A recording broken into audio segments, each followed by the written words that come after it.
하나금융지주가 2분기 최대 실적을 기록하며 어닝 서프라이즈를 달성했다. DLS 불안전 판매 구설수에도 호실적을 기록한 배경은 무엇일까? 하나금융지주를 둘러싼 이슈를 집중 분석, 투자 전략 세워보는 시간 준비했다.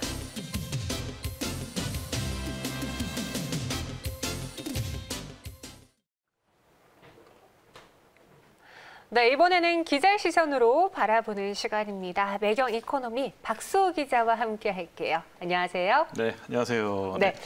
지난번까지는 계속 레저에 집중하시더니 최근에는 실적이 잘 나오는 종목을 저희가 하나씩 살펴보고 맞습니다. 있잖아요. 네네. 지난주는 에코마케팅 맞고 네.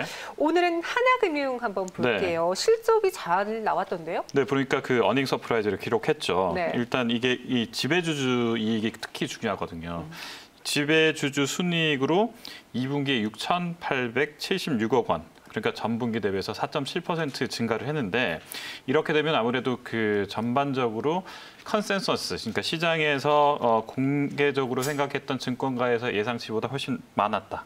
이런 점에서 의미가 있었고요. 그다음에 2020년으로 보면 2분기 실적이 1조 3,446억 원이니까 2019년이 1조 2,045억 원에 비해서 또 뛰어 올랐다.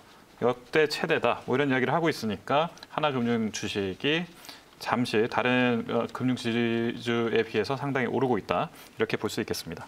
네, 하나금융의 2분기 실적 네. 보고 계십니다. 지금은요, 누적 연결 단기 순이익으로요, 작년 대비 상승한 것을 보여줄 수 있고요. 하나은행의 2분기 실적도 볼까요? 2020년 1조 620억 원의 누적 연결 단기 순이익을 발표했습니다. 그리고 하나금융투자의 2분기 실적을 보시면요, 1,725억 원을 2020년에 기록하면서 전년 동기 대비 증가한 모습 보여주고 있습니다. 하나금융투자까지 봤는데 어떻게 이런 성적표를 낼 수 있었을까요? 네, 일단 뭐 코로나 위기 극복 과정에서 네. 뭐 많은 그 어려움이 있었습니다만 부동산, 주식 이런 쪽으로 해서 계속해서 지금 좀 증가하는 모습을 보이고 있거든요. 네. 특히 이제 주식이 활성화되다 보니까 그렇죠. 자회사 중에서 이제 하나금융투자가 굉장히 선전했습니다. 역대 최고 실적을 보였는데 1분기, 2분기 다 합쳐서 1,700억 이상 내버렸습니다. 단기순이익을. 그러니까 이제 그동안 좋은 이제 그 핵심 자회사라고 하면 보통 4천억 정도의 단기순이익을 기여를 해줘야 되거든요, 연간. 그런데 이제 하나금융투자가 여기에 약간 못 미쳤다 이런 이야기를 하고 있었는데 이번 2분기 실적까지 놓고 보면 하나금융투자가 굉장히 선전을 해줘서 하나금융지주 전체에서 순이익 비중도 높아졌고 하나금융지주 자체가 그래서 2분기 실적이 어닝 서프라이즈가 나올 수 있었습니다. 네, 하나금융지주의 호실적 네. 배경으로는 최근 동학개미 운동 때문에 네. 또 많은 네. 분들이 이 금융시장에 네. 뛰어드셨잖아요. 네. 그럼 운용 수수료도 충분히 수익을 낼 수 네. 있었고요. 네. 주력 계열사인 하나은행은 네. 사실 DLS 불안전 판매 의혹 등으로 인해서 사실 호되게 힘든 상황을 겪었었는데 네. 실적은 나쁘지 않았나 봐요. 그렇습니다. 이게 하나은행에서 네. 저희가 다 좋은데요. 이러면서 네. 딱 하나 이야기하는 게 불안전 판매 이슈에 대해서는 아직까지 당국과 그리고 네. 또 이제 그 금융 소비자와 이렇게 아직 분쟁이 끝나지 않았기 때문에 이 부분에 대해서는 굉장히 말을 아끼고 있습니다. 그럼에도 불구하고 이런 것들은 시장의 악재이긴 합니다만 악재가 현재 노출된 악재이잖아요. 그러다 보니까 이런 부분들도 주가에서는 DLS 문제가 계속해서 뭐 불거지긴 했습니다만 불거지는 것만큼은 주가가 반영을 부정적으로 되진 않았다. 이렇게 해석할 수 있는데요. 그런 이유가 하나은행 자체가 지금 현재 주가가 괜찮습니다. 그 하나은행은 현재 그 사모펀드 때문에 1,185억 원, 또 여신에 대한 추가 충당금 1,655억 원 이런 식으로 해서 충당금을 상당히 많이 쌓아놨습니다. 근데 이 충당금 어디서 나가냐면요. 단기 순이익을 빼서 충당금을 쌓아야 되거든요. 그러면 보통 실적이 나빠져야 되는데 그럼에도 불구하고 굉장히 그 좋은 단기 순이익을 올렸거든요. 이런 네. 것들을 보면 마진 방어에 성공했다라고 표현을 할 수 있습니다. 그럼 어디서 돈을 벌었냐 했더니 FX 환산 이익 이런 것들이 408억 원 있고 고정자산 처분 이익 이런 것들도 있었고요.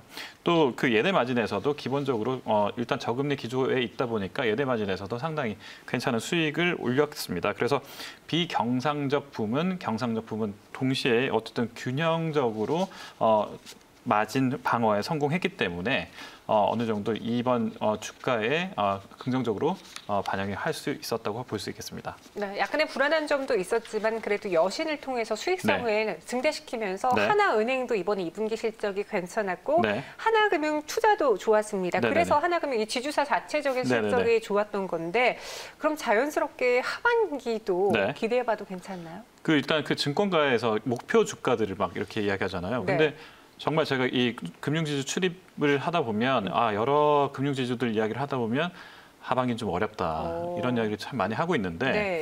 하나금융지주만 놓고 보면 지금 현재 45,000원 정도 목표 주가를 올려잡은 곳이 많습니다. 그러니까 이런 것들을 보면 원래는 그냥 이 정도겠지, 4만 원대겠지 정도였다가 45,000원까지 올려잡는 이런 증권사가 많다는 걸 보면 하반기에도 좀 괜찮지 않겠느냐 이런 이야기를 하고 있는데 이게 이제 사모펀드 사고가 계속해서 하반기까지 갈 거냐 이렇게 했을 때 이런 부분들은 어느 정도 마무리가 됐고 연간 실적으로 놓고 보면 상당히 충당금을 많이 쌓아놨으니까 자산 건전성에는 굉장히 도움이 많이 됐었고 정부는 여기에 더해서 IFRS 이런 부분들이라든지 아니면 바젤3 이런 것들이라든지 이런 규제를 자본 확충 그러니까 금융지주에 좀 유화적으로 환경을 조성해 놨습니다. 그러니까 돈을 쉽게 끌어낼 수 있는 그런 환경을 조성하면 그러면 M&A도 할 수 있고요. 이걸 가지고 뭐 추가 투자도 할 수 있기 때문에 그런 면에서 보면 하나금융지주는 조금 더 오를 가능성이 높다. 이렇게 볼 수 있겠습니다. 네, 확실히 이제 출입 기자다 보니까 네네. 더 많은 걸 자세하게 전해주고 계신데요. 그럼 하나금융의 사정이 네. 여기서 또 변수가 생길 만한 악재는 없는지 사실 경제가 좋지 않다면은 은행들도 당연히 피해를 볼 수밖에 없잖아요. 네네네. 큰 문제 없는지 또 다른 변수는 어떤 것들이 있을까요? 하나금융이 네. 이제 딱 하나 좀 껄쩍지근한 게 있어요. 뭐냐면 이게 이제 충당금을 그동안 많이 쌓아놨다 그랬잖아요. 네. 정부가 그만큼 이제 큰일이 날 수 있으니까 대비해라. 그러니까 충당금이라는 게 사실 일어나지 않았지만 일어날 수 있는 최악의 상황을 위해서 사전에 돈을 이렇게 적립해 놓는 걸 충당금이라고 하는데 이 충당금을 쌓아놓은 것까지는 정부도 이렇게 하라고 하니까 잘 지켰어요. 네. 그런데 하나 변수가 중간 배당. 그러니까 이 여름에 그 금융지주 중에 유일하게 중간 배당을 하는 곳이 하나금융이고요. 네. 이거는 금융지주로 바뀐 2005년부터 계속 중간 배당을 여름에 해왔어요. 그런데 이제 올해는 좀 상황이 코로나 사태도 벌어지고 이러다 보니까 금융당국에서 자제했으면 좋겠다. 이 이야기를 금융위원장, 금융위 부위원장, 금감원장 이런 식으로 해서 정말 힘센 분들이 다 이야기를 했었거든요. 그럼에도 불구하고 결과는 어떻게 됐나요? 중간 배당을 또 했습니다.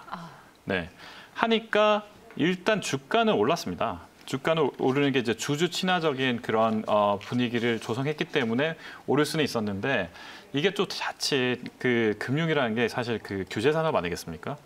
그래서 정부 당국과 껄끄러운 관계를 계속 유지하게 되면 조금 힘들 수 있겠다.